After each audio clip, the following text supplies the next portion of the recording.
The wheels of the digital piano squeaked softly, a tiny protest against the silence of the long hotel hallway. To anyone else, it might have been an annoying sound, but to Alara, it was the rhythm of her life right now. A slow, steady, squeaking rhythm that led from her car to yet another generic ballroom, in yet another city she didn't know. She gripped the handle firmly, her knuckles white, not because the piano was heavy, but because she was bracing herself.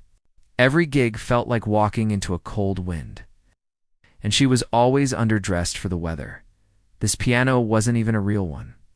It was an 88-key imitation, a black plastic box with weighted keys designed to feel like the real thing.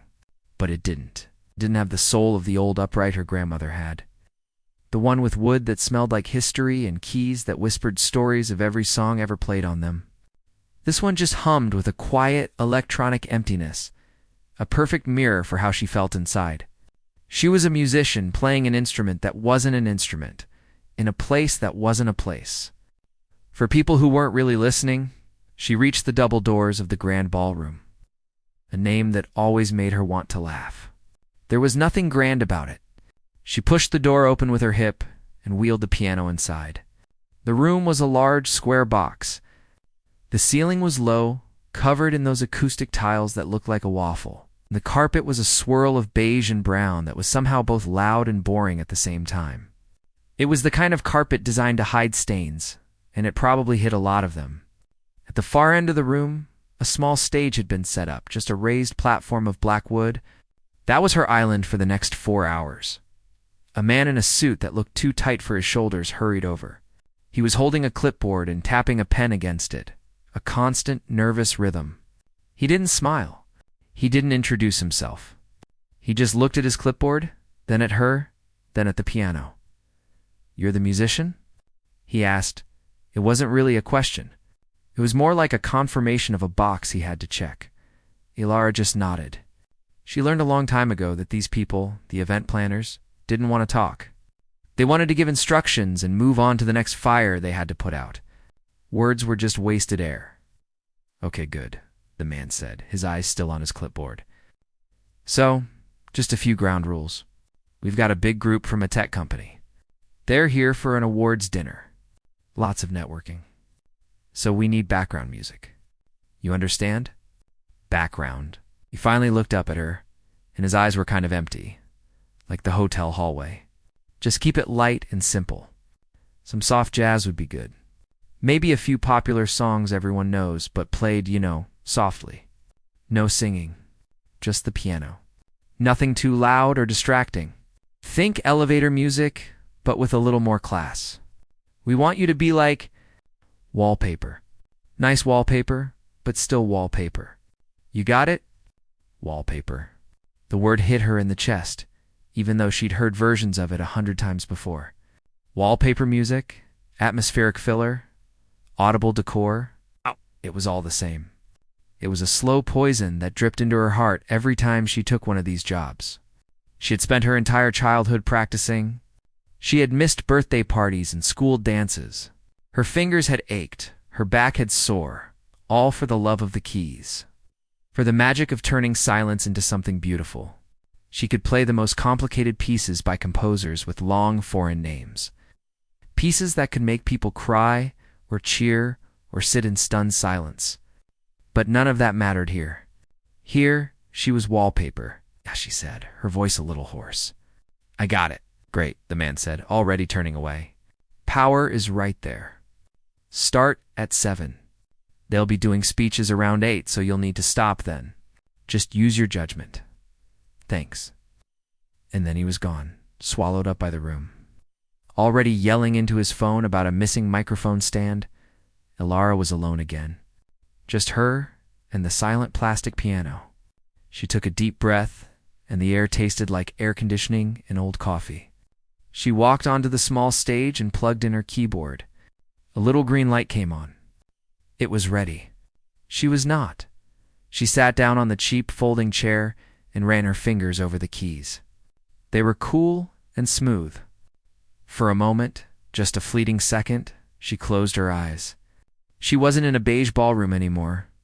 She was in her old conservatory, a room with tall windows and sunlight streaming in. Dust motes dancing in the light like tiny fairies. She was 17, wearing a worn-out t-shirt and jeans, her hair a mess. She was playing a piece by Liszt, and her fingers were flying, the notes tumbling over each other like a waterfall. Her professor, a strict woman with a sharp tongue, was standing behind her, but Alara could feel her smile. She could feel the pride radiating off her. In that moment, she wasn't just a girl playing a piano. She was a creator, a storyteller, a magician. The music was hers, and it was alive. But then, a door slammed in the hallway outside, and the spell was broken. She opened her eyes. The sunlight was gone. The tall windows were just walls with cheap, abstract art on them. The magic was gone, and all that was left was the hum of the air conditioner and the weight in her chest. That life felt like it belonged to someone else. That confident, fiery girl who believed music could change the world? She had died a slow death, choked by a quiet panic that started to creep in during important performances. A fear that would grip her throat and make her hands shake. A fear that her fingers would forget everything they ever knew. It started small, a little tremble before a recital. Then it grew. Until the night of the biggest competition of her life, the one that could have led to everything. She walked on stage, saw the sea of faces, and her mind just went blank. A complete, terrifying white wall of nothing. She couldn't remember the first note. She just sat there, her hands shaking in her lap, until she had to run off the stage in shame. That was the end. After that, every time she sat at a piano, even just to practice, the fear would be there waiting for her. A cold shadow that stole her breath. Then her dad got sick, and there were bills to pay. The dream of concert halls and roaring applause was replaced by the reality of hospital bills and rent. So she took these gigs, the wallpaper gigs, because they were safe. Nobody listened, so there was no pressure. Nobody expected anything, so she couldn't disappoint them. She was just a part of the background, soft hum to fill the silence while people lived their real lives. She looked out at the empty room. Round tables were covered in white cloths, each with a centerpiece of fake flowers. Soon the room would be filled with people. They would be laughing and talking and eating their chicken dinners. And she would be up here on this small stage, playing her soft, simple, forgettable tunes.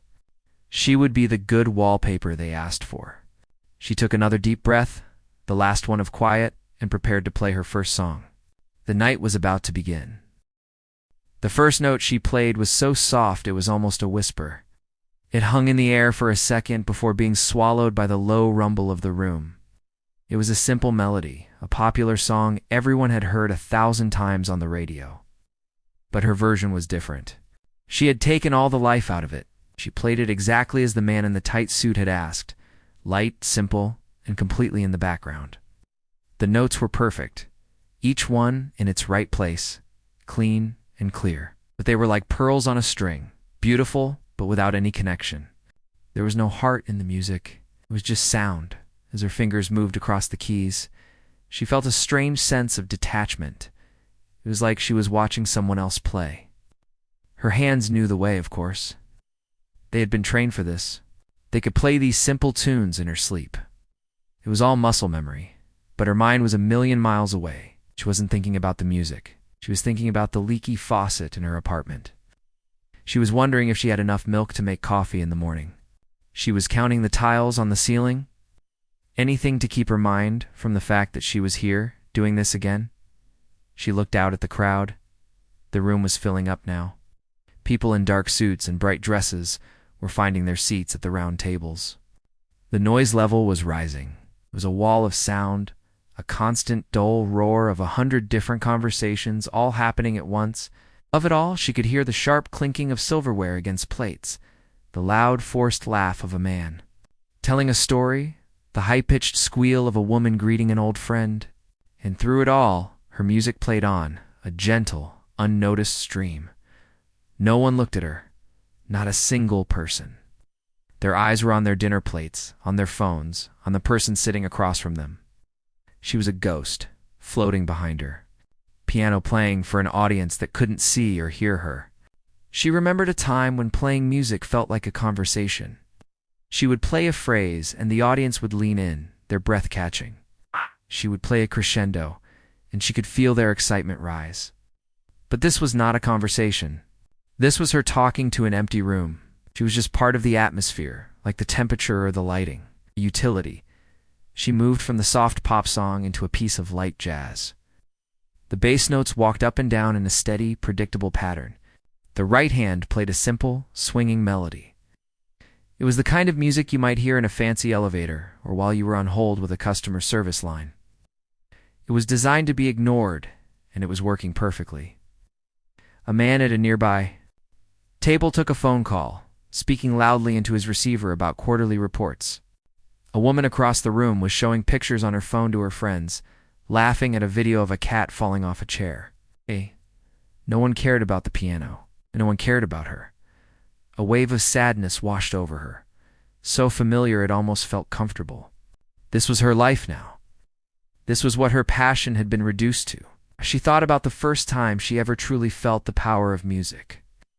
She was just a little girl, maybe 7 or 8 years old, sitting on her grandmother's lap at the old upright piano.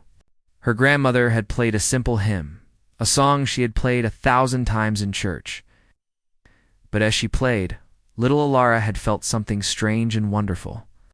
The vibrations of the notes traveled through the wood of the piano, into her grandmother's body and into her own. It was like a warm hug made of sound. In that moment, she understood. Music wasn't just about notes on a page. It was about feeling. It was about connection. But where was the connection now? There was none. She was a machine producing a product. The product was pleasant background noise. She was very good at it. Her fingers didn't falter. The rhythm was steady. The notes were flawless. But inside, she felt like she was slowly disappearing, piece by piece. The passionate girl from the conservatory was gone. The hopeful young woman who dreamed of concert halls was a ghost. All that was left was this person, this wallpaper, playing her empty tunes in a beige room. Her eyes continued to scan the room, a habit she couldn't break. She wasn't looking for anything in particular. It was just a way to pass the time. And then her gaze stopped. It landed on a table near the back of the room, tucked away in a corner where the lights were a little dimmer. At this table sat an older gentleman, alone. He wasn't on his phone. He wasn't looking around for someone to talk to. He was just sitting there, quietly, watching her. He was probably in his late 70s, the neat white mustache and kind eyes that seemed to hold a lot of stories. He wore a simple dark suit, not flashy like some of the others. His hands rested on the table, one on top of the other, completely still. He was a small island of calm in the middle of the chaotic room, and he was looking right at her. At first, Alara felt a jolt of panic. She was used to being invisible. Being seen felt uncomfortable. It felt like a spotlight had suddenly found her in the dark. She almost messed up a note, her fingers stumbling for a fraction of a second. But she recovered quickly, her training taking over. She kept playing, the soft, meaningless tune flowing from her fingers. But now her focus had shifted. She couldn't stop thinking about the man. Why was he watching her? Was he a critic? Was he bored? Did he hate the music? She played on, trying to ignore him, but she couldn't. His gaze was steady, but it wasn't harsh or judging. It was just attentive. He was actually listening. He was the only person in the entire room who was. As she watched him, something strange happened. He didn't smile a big happy smile, didn't nod his head to the beat. Instead, a very small, very sad smile touched his lips. It was barely there, just a slight curve at the corners of his mouth. But his eyes, his kind eyes, they seemed to say something. They seemed to say, "I see you. I see what you're doing. And I understand." It wasn't a smile of pity. It was a smile of recognition. It was the look someone gives you when they know the secret you're trying so hard to hide. It was the look of one artist who sees another artist who has been forced to put their art away. In that one small, sad smile, Alara felt a connection so strong it almost took her breath away. It was the first real connection she had felt with another human being in what felt like forever. It wasn't a conversation with words, but it was more real than any conversation she had had in years. The song came to an end. The final chord hung in the air for a moment before disappearing. The polite, scattered applause that followed was the same as always. It was the sound of people acknowledging that the background noise had stopped, but Alara didn't hear it.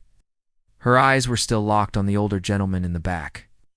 He nodded his head once, a slow, deliberate nod. And then he looked down at his hands as if giving her a moment of peace. The silence that followed was no longer empty. It was filled with the weight of that single, shared glance. And for the first time all night, she didn't feel like a ghost. She felt seen. The silence that followed the last note felt heavier than the music itself. It was a thick, suffocating blanket filled with the clatter of desert forks and the drone of conversations starting up again, as if her little interlude had been nothing more than a pause button. Ilara's fingers, which had been moving so steadily, now felt stiff and foreign on the keys. She gently lowered the keyboard lid, the soft thud, a final, quiet period at the end of a very boring sentence. The man in the tight suit had told her to take a 15-minute break. 15 minutes of freedom, or 15 minutes of purgatory, depending on how you looked at it. She slid off the folding chair, her back aching in that familiar spot just above her hips. She didn't look at the crowd. She couldn't. She kept her eyes fixed on the double doors at the back of the room, the ones that led to the hallway and eventually to a small, windowless room the hotel staff called the green room, even though it was painted a depressing shade of gray. It was more of a storage closet, filled with extra chairs, tablecloths, and the faint, sweet smell of cleaning fluid as she walked. She felt the eyes of the older gentleman on her back. She didn't turn around, but she could feel his gaze like a soft touch. It wasn't creepy or uncomfortable. It was just a steady, silent presence. Once she was safely in the gray room, she closed the door, shutting out the noise, but not the feeling. She leaned against the cool metal door, her heart beating a little too fast. Her hands were trembling. She held them up in front of her face, as if they belonged to someone else. They were shaking, just a slight, barely visible tremor.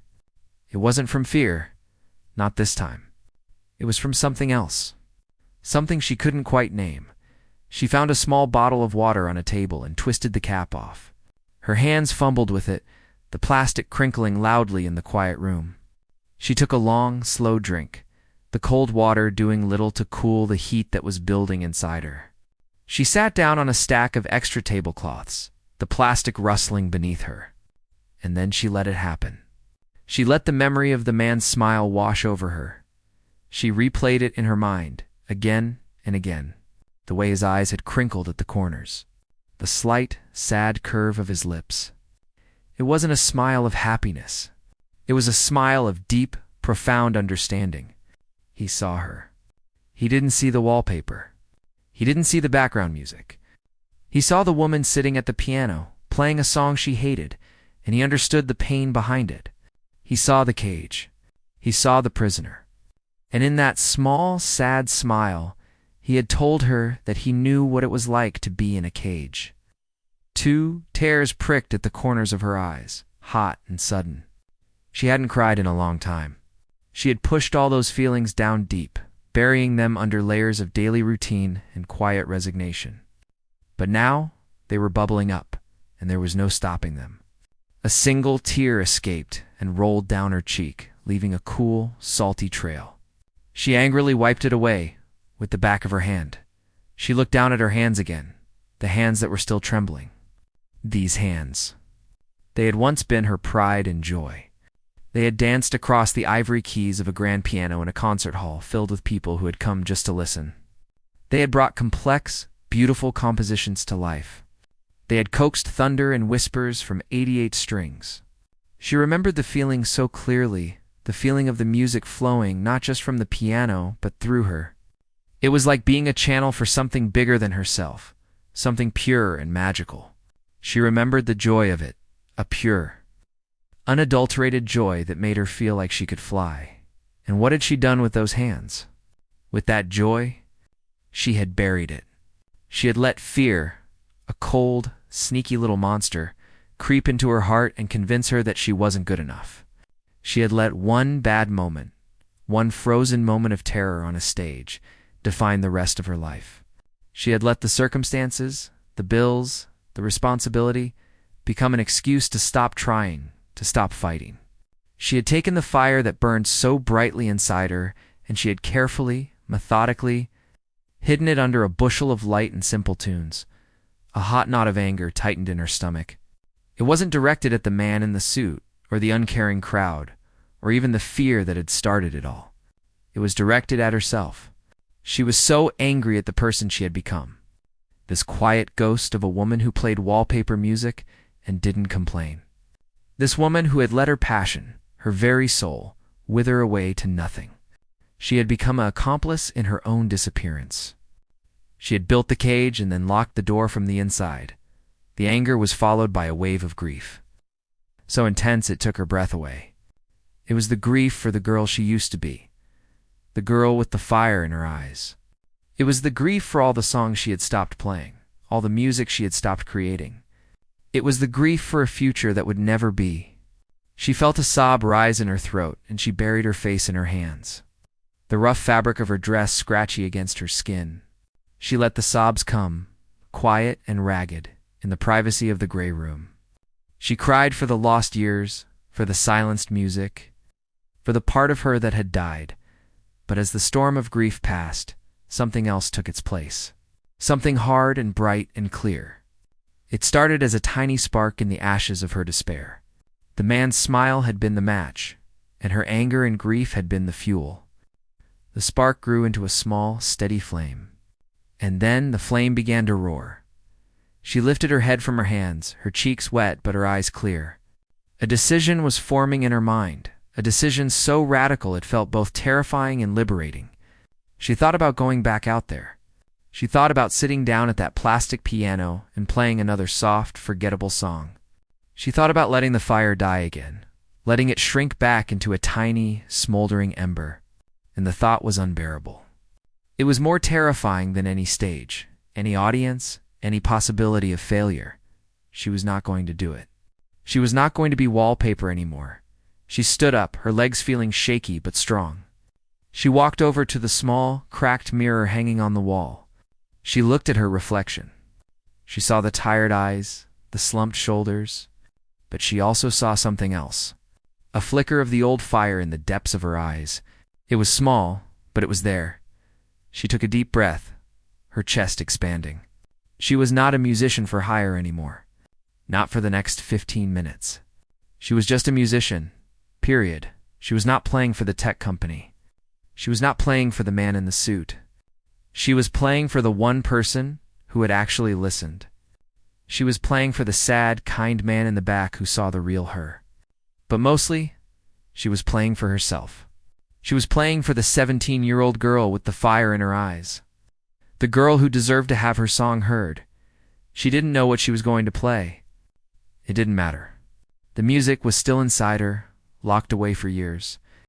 It was a caged animal, pacing restlessly, and she was about to open the cage door. She would not play a song. She would play a feeling. She would play the anger, the grief, the defiance, and the tiny, fragile hope that was now blooming in her chest. She would play the fire. She straightened her back, pulled her shoulders back, and walked to the door. The squeak of the piano wheels as she rolled it back towards the stage no longer sounded like a protest. It sounded like a battle cry. She was ready. The walk back to the stage felt longer than the walk away from it. Every step was heavy with the weight of the decision she had just made. The plastic piano didn't feel like a burden anymore. It felt like a weapon. She rolled it into position, the soft squeak of the wheels sounding like a challenge to the room. She didn't look at the crowd. She didn't look for the man in the tight suit. She didn't even look for the older gentleman. She just looked at the keys, black and white, a universe of possibility waiting to be unlocked. She sat down on the folding chair, but this time she didn't slouch. She sat up straight, her shoulders back, her spine a solid line of determination.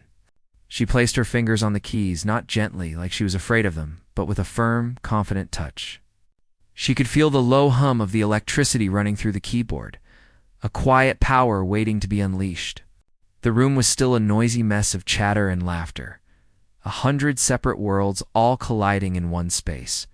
She closed her eyes for a second, took one last deep breath, and then she began. It was not a song. It was a single, piercing sound. She struck a chord, a cluster of notes that were not meant to go together. It was dissonant, harsh, and ugly. It was a sound that didn't belong in a hotel ballroom. It was a sound that belonged in a storm or in a nightmare. The chord hung in the air, sharp and angry, and it cut through the wall of noise like a shard of glass. Conversation stumbled. A fork clattered against a plate. Heads turned, not towards the stage, but just in the general direction of the strange, intrusive noise. The man in the tight suit, who was busy directing a waiter with a tray of glasses, froze. His head snapped around, his face a mask of confusion and annoyance. But Alara didn't stop. She let the ugly chord fade into a tense silence, and then, from the quiet wreckage of that first sound, she began to pull out a melody. It was a slow, mournful thing, a line of notes that wept with a deep and ancient sadness. Her left hand played low, heavy chords that sounded like footsteps in a dark, empty hallway. It was the sound of loneliness. It was the sound of the ghost she had been for so long, wandering through her own life, unseen and unheard. The music was a story of her quiet despair, of the years she had spent fading into the background. It was beautiful in its sadness, and it was impossible to ignore. The change in the room was subtle at first. The loud, boisterous conversations at the tables closest to the stage began to die down. People stopped talking mid-sentence, their attention drawn to the strange, compelling sound. A woman who was showing pictures on her phone slowly lowered the device, her eyes drifting towards the stage. The music was pulling them in, against their will. It was not background music. It was a story, and it demanded to be heard. Then the music began to change again. The slow, sad melody started to speed up. The heavy chords in her left hand became more rhythmic, more insistent. A new emotion entered the music: anger. It started as a low grumble, then grew into a roar. Her fingers, which had been moving so gently before, began to attack the keys. The notes came faster, a torrent of sound that was both chaotic and controlled. It was the sound of her frustration, her rage at the fear that had held her captive, her fury at the world that had asked her to be less than she was. The music was a storm now, a whirlwind of complex, clashing harmonies and lightning-fast melodies. It was not pretty. It was not pleasant. It was raw and honest and powerful. The room was completely silent now, except for the piano. The wall of sound had crumbled, replaced by a single, focused wave of music. Every single person was facing the stage. Their mouths were slightly open, their eyes wide with a mixture of shock and awe. They had come expecting a nice, quiet dinner, and instead, they were getting a front-row seat to a soul being torn open and laid bare. The man in the tight suit stood near the side of the room, his clipboard forgotten in his hand. His face had gone from annoyed to panicked, and now it had settled on a look of pure, unadulterated wonder. He looked like he was witnessing something he couldn't explain, something that was changing him as he listened. Through it all, Ilara's eyes were closed. She was lost in the music. She wasn't thinking about the notes. She wasn't thinking about the audience. She was just a channel, a vessel for all the emotions she had kept locked away for so long. Her body swayed with the music, her whole being invested in every single note. A bead of sweat trickled down her temple, but she didn't notice. Her hands were a blur, a dance of muscle and memory that felt both brand new and ancient. This was the fire. This was the part of her that she had thought was dead. It was not just alive. It was burning brighter than it ever had before. Just when it seemed like the music could not get any more intense. It shifted one last time. Out of the fiery storm of anger and pain, a new melody began to emerge. It was clear and strong and full of hope. It soared over the complex, powerful rhythms of her left hand, a single, beautiful voice singing in the middle of a hurricane. It was the sound of defiance. It was the sound of breaking free. It was the sound of her decision in the gray room, the decision to no longer be a prisoner. The music was no longer just a cry of pain. It was a declaration of war, A war against the fear, a war against the smallness, a war against the beige wallpaper world. The piece built to a crescendo, a thundering, cascading finale that brought together all the emotions of the journey, the sadness, the anger, the defiance, and the overwhelming, triumphant hope. Her fingers flew across the entire length of the keyboard, a final, explosive burst of sound that filled every corner of the room, every corner of her heart. And then, as suddenly as it had begun, it was over. She lifted her hands from the keys, and the last note echoed in the air for a moment before disappearing into absolute, perfect silence. The silence was the most powerful part of all. It was not an empty silence. It was a heavy, thick silence, filled with the ghosts of the music that had just been played. No one moved. No one spoke.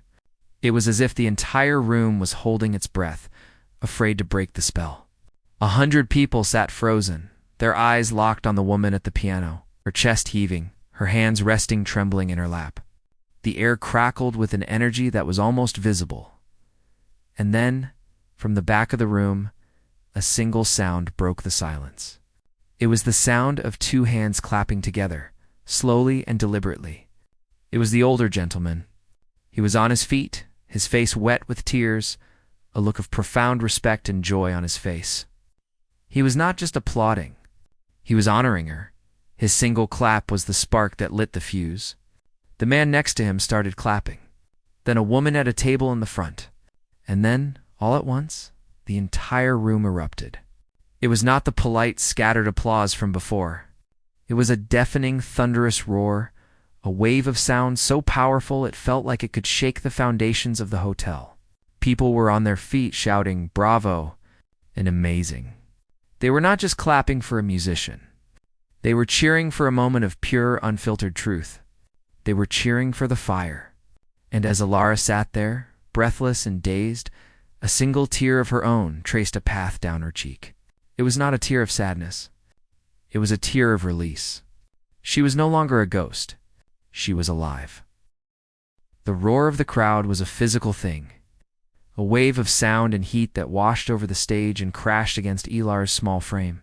She sat frozen, her fingers still resting on the keys, her mind struggling to catch up with what had just happened.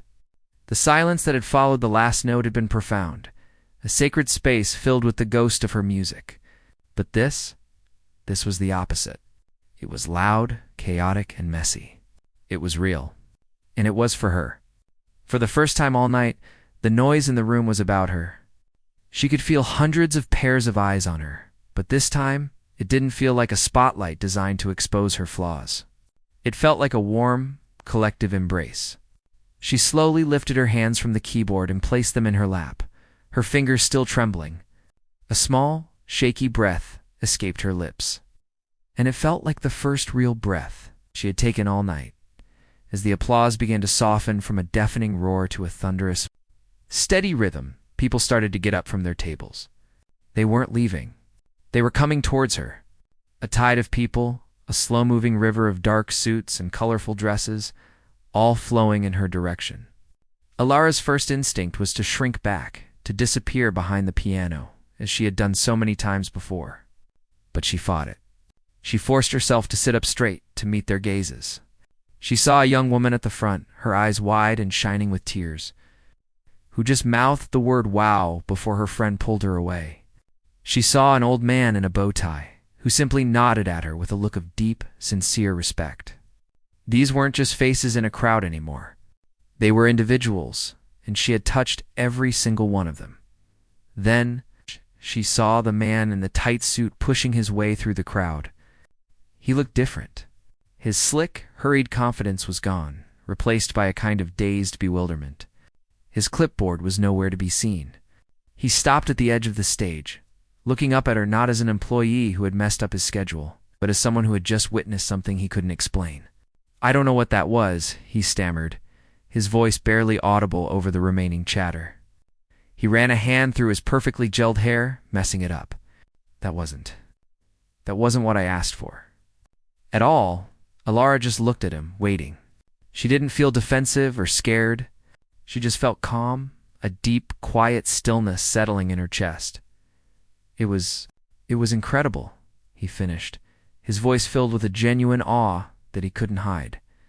I've been doing this for 15 years and I have never, ever seen anything like that. You silenced a room full of tech executives. That's not possible. He shook his head, as if trying to clear it.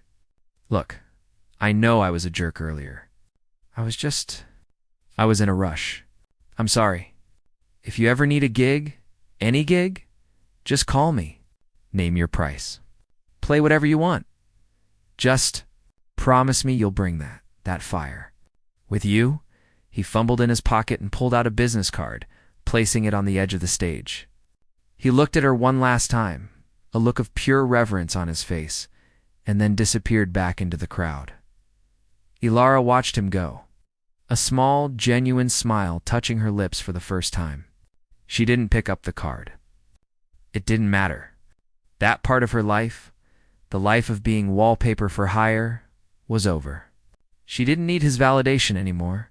She had found her own as the crowd began to thin, with people reluctantly returning to their tables, still buzzing and talking about the performance.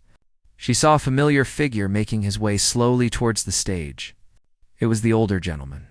He moved with a quiet grace, his steps measured and deliberate. He didn't push or rush. He just waited patiently until the path was clear. When he reached the stage, he didn't say anything at first. He just looked at her, his kind eyes filled with a warmth that seemed to light up the space between them. He wasn't looking at a celebrity or a spectacle. He was looking at a fellow traveler, a soul he recognized. "My dear," he said, his voice soft and gentle like the first notes of a lullaby. "You reminded everyone in that room what it feels like to be alive. Thank you for that." Tears welled up in Ilara's eyes again, but this time she didn't try to wipe them away. She just let them fall. I don't know what happened," she whispered, her voice cracking. I couldn't do it anymore. I couldn't be invisible." The old man nodded slowly, his expression full of understanding. "I know, I used to play the cello," he said, patting his heart. "I haven't played in 30 years. Life. It has a way of convincing you to put the things you love away in a box. But the music, it never really leaves you. It just waits. Tonight, you let it out." It was a beautiful thing to witness. He reached into the breast pocket of his suit jacket and pulled out a simple, cream-colored business card. It didn't have a flashy logo or a big corporate title on it. It just had a name, a phone number, and the words "The Blue Note Jazz Club" in elegant, understated lettering. "My son owns a small jazz club downtown," he said, holding out the card to her. "It's not a fancy place. The chairs are a little wobbly, and the drinks are overpriced. But it's a place where people go to listen. A place where the music is the most important thing in the room. A place where you don't have to be wallpaper." He smiled. And this time, it wasn't a sad smile. It was a bright, hopeful smile that reached his eyes. "If you ever want to play real music, for people who will truly hear you, you will always have a stage there. No pressure. Just an open door, whenever you're ready." Lara reached out a trembling hand and took the card. The cardboard felt solid and real in her fingers, a tangible link to a future she had thought was lost forever. She looked down at the name, the simple words on the card feeling like a promise. "Thank you," she said, her voice thick with emotion. "Thank you for listening." "The pleasure was all mine," the gentleman said with a small bow. Then he turned and walked away, disappearing back into the crowd. Leaving her alone with her thoughts and the card, Ilara sat there for a long moment. The sounds of the room slowly fading back into a normal, post-event hum. She felt a profound sense of peace, a feeling of coming home to a place she didn't even know she had been searching for. She carefully placed the business card in her wallet, right next to her driver's license, like it was the most important thing she owned. Then she began to pack up her keyboard. The plastic case felt light in her hands. The squeak of the wheels as she rolled it towards the door was no longer a protest or a battle cry. It was just a sound. The sound of her moving on as she pushed the door open and stepped out into the cool, quiet hallway. She didn't feel like she was escaping.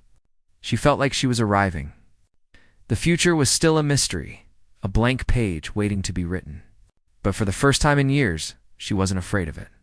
She was holding a pen, and she was ready to write her own song.